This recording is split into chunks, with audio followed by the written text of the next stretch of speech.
morning, Coach. Morning. How you guys doing? Hey, Coach. All right. Morning. How have the last several months been for you? You know, the season came to an abrupt end.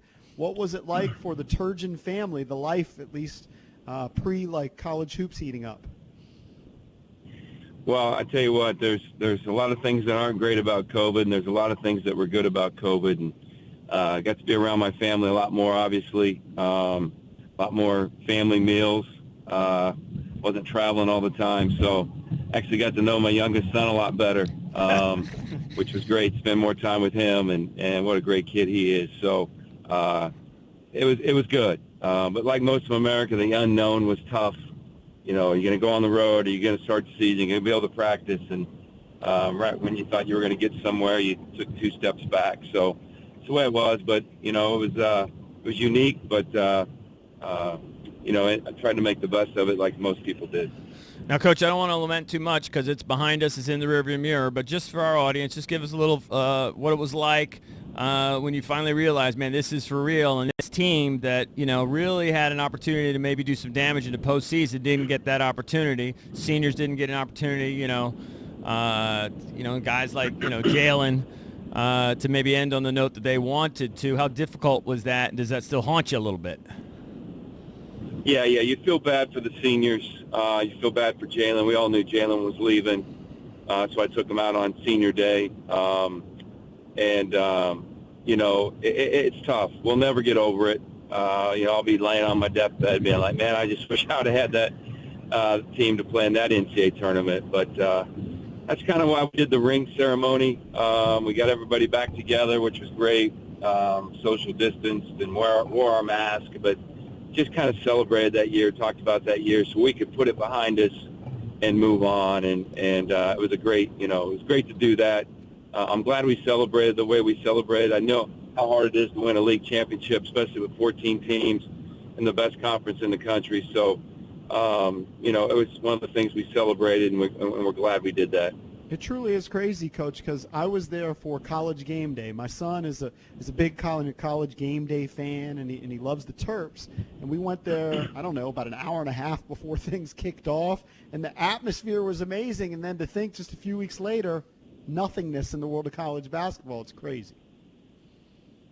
It is crazy. I thank God that we have played the Michigan game. It could have got canceled a few days before the Michigan game, and I think that, everything was just growing about COVID, and I was oblivious to it because, I don't read or listen to anything during the season. I just lock in on my team and my family and recruiting, and I just thank God we were able to play that game against Michigan and get a share of the title because, man, I'd be really bitter if that would have been taken away from us. So, it was hot and heavy, everything going great, and everybody made the right decision in hindsight to cancel the season when they did and do it abruptly. And I think we've learned a lot in the last 7 months about COVID. The medicine's gotten better with it, and I think our survival rate's gotten a lot better, especially with younger people. So, it was the right call at the right time. Joined by Mark Turgeon, head coach of the Maryland Terrapins. They open their season tomorrow at Xfinity against Old Dominion. We touched on Jalen Smith. I mean, how excited and proud were you when his name went 10th off the board in the NBA draft? He goes to the Phoenix Suns. I mean, he's a great kid, hard worker. I mean, you had to be thrilled that he went so high. Yeah, that never gets old when your guys come here and their goal is to play in the NBA and it works out for him. It's a great feeling. But like you said, he's a great kid from a great family. Never was this, arrogant kid. Not one time did he ever question anything that we were trying to do with him to make him better. Just listened and got and continued to get better and better. And he's gotten a lot better since he's left us. He's really worked hard over the last 7 months. So just extremely happy. The thing that, I thought Phoenix was a good spot for him. I'm a fan of Monty Williams. He's a good Christian man. I think he'll be good for Jalen. I think their personalities will work, and I just think it's a great opportunity. Steve Blake's down there, who obviously was on our championship team here at Maryland. So I think it's a great spot for him. I know Mom, Dad, and little sister wanted him close to home like he was in college. but it'll give them a chance to see the West a little bit and go see Jalen and hang out with him in the future. Coach, I'm curious. So he's going to be in the NBA. He's 20 years old. He's going to be making millions. I just want to look back. When was the first time you saw him play? All right, he went to Mount St. Joe's, I believe. When's the first time you saw him play? How old was he? He was a rising 8th grader. So she's 7 years ago, maybe 8 years ago. So about April, 13, 14 years old. April. Yeah, I was down at Boo Williams down in Virginia Beach area, and I was down there watching all kinds of kids play, but he was there, and I believe it was Team Thrill he was playing for, and Coach Bino said, you got to go see Sticks. And he was probably 6'4" at the time, and he was really skinny. And he made a couple plays. You're like, okay, this kid's got a chance. At the time, I didn't see this 10th pick in the draft. I thought he was going to tap out about 6'7", 6'8", got all the way to 6'10", got as good, and, got the 7'4" wingspan. So the rest is history. But, Jalen fell in love with the game. And when you got those gifts from God and then you fall in love with the game, you got a chance to do great things. And that's, what's going to happen with him in his life. Want to talk about this team, Coach, but I do want to get an update on Anthony Cowan because I know he was probably hoping to get selected. I don't think that happened. Have you talked to Anthony? Is he having any opportunities? I don't know what the opportunities are in this COVID era. Is he going to be able to play overseas? Is he going to have some, the developmental league stuff? What's he looking at? Well, I talked to Anthony the day after the draft, and obviously he was disappointed. And I think it's up to his agent now to figure some things out. Anthony's a hell of a player, first team all Big Ten. I saw some other Big Ten kids getting some 10-day contracts or getting some two-way contracts that Anthony was better than. So it's the right place, the right time. In the end, it's probably better he's a free agent because he can pick and choose. He mentioned a few places that he thought he might end up in training camp. There's just no free agent camps. There's no summer league, obviously, and so it goes straight to training camps. I'd like to think that these NBA teams are going to have bigger rosters this year because of COVID. Right. And I see a lot of teams piling up on a lot of names. So I'm just hoping Anthony gets an opportunity because I think if he gets an opportunity, he's going to turn some heads in camp. If not make the team right away, eventually make it down the road. But it's going to be a tough year. Because I heard that right now the G League is not playing, but I'm hearing rumors they're going to play 1 month. And I think late January, early February is the plan right now. That could change, and then have their little playoff deal. And then, overseas, I don't know if Anthony's into that. That's what he wants to do. We're not there yet. But I think the next couple of weeks will really determine Anthony's future and where he's going to be this first season away from the Terps. All right, let's talk about this group, Coach, because, last year, very celebrated group, a lot of expectations. This year, even though you got a bunch of guys returning, got Daryl, Eric, Dante, Aaron Wiggins, you got a couple transfers.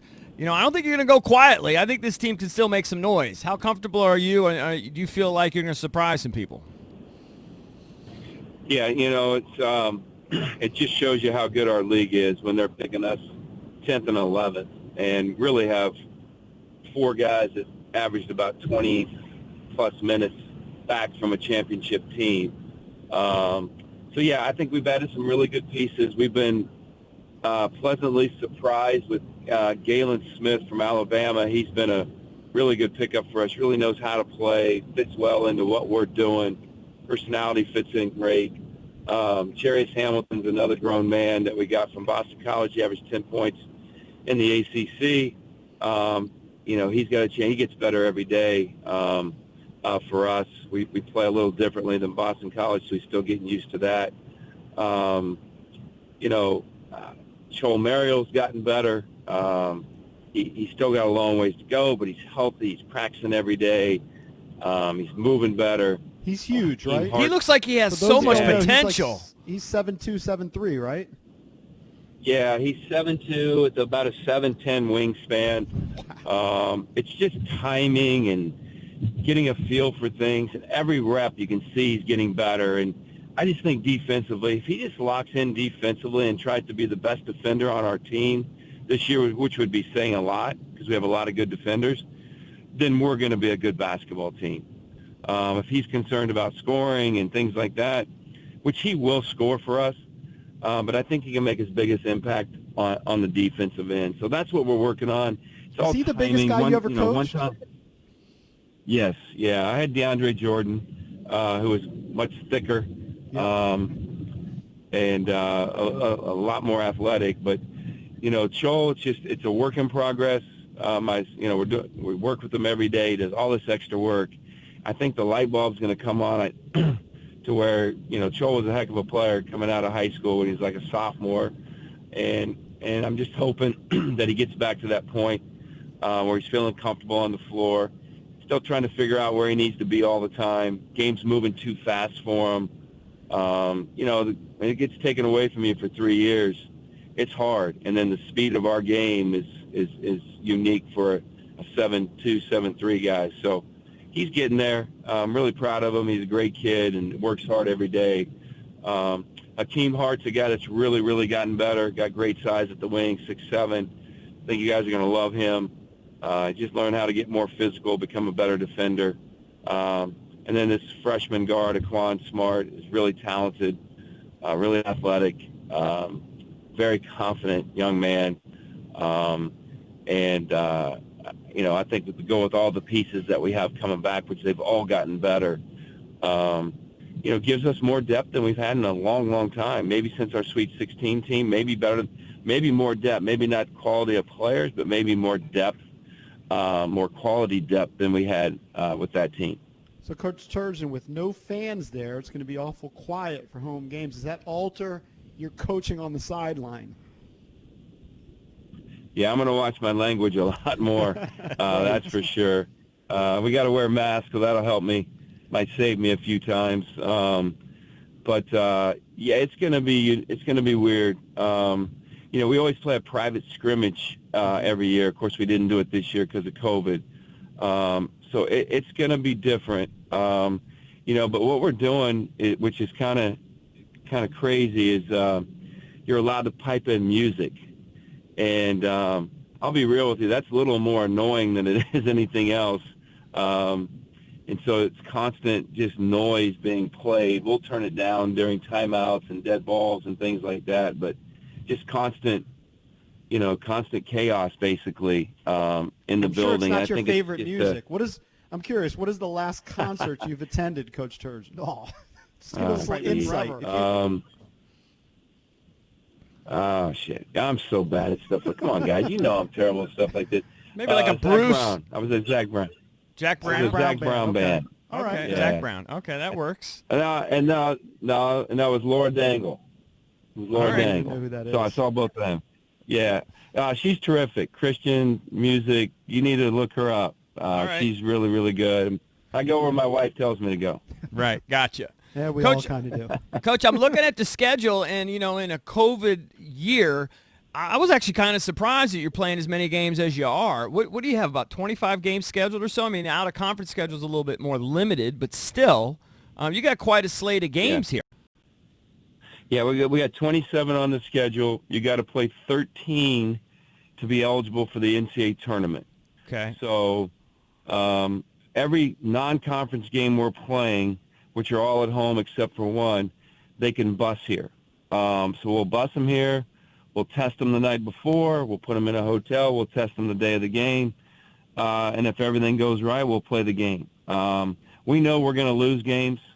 It's just the way it is. I mean, every time you turn around, there's a game being canceled or a team that's in COVID or pausing their season.